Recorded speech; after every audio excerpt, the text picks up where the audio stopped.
This is the Lone Crater YouTube. We hope this video helps.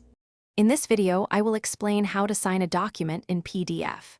Digital signatures have become an essential part of our daily lives, offering a convenient and secure way to finalize agreements and forms.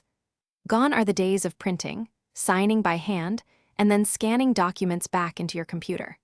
This modern approach not only saves you valuable time, but also helps conserve resources, making your workflow much more efficient and environmentally friendly.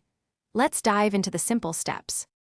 When it comes to signing your PDF documents, you have several flexible options to choose from, catering to your personal preference and the tools available.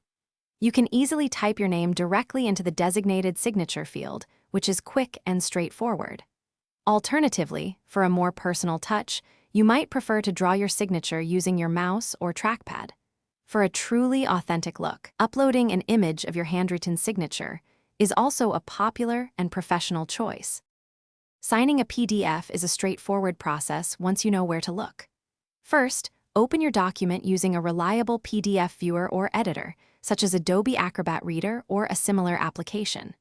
Next, navigate to the Signature tool, which is often clearly labeled as Fill and Sign or found within a Tools menu.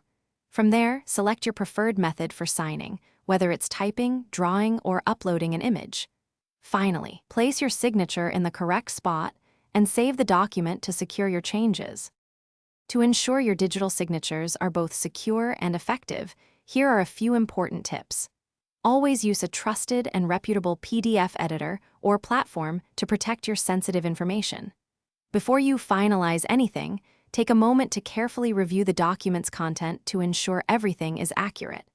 It's also a good practice to keep a backup of your original, unsigned document. For highly sensitive files, consider adding password protection to your signed PDFs for an extra layer of security. Thanks for watching. Consider subscribing if we helped you.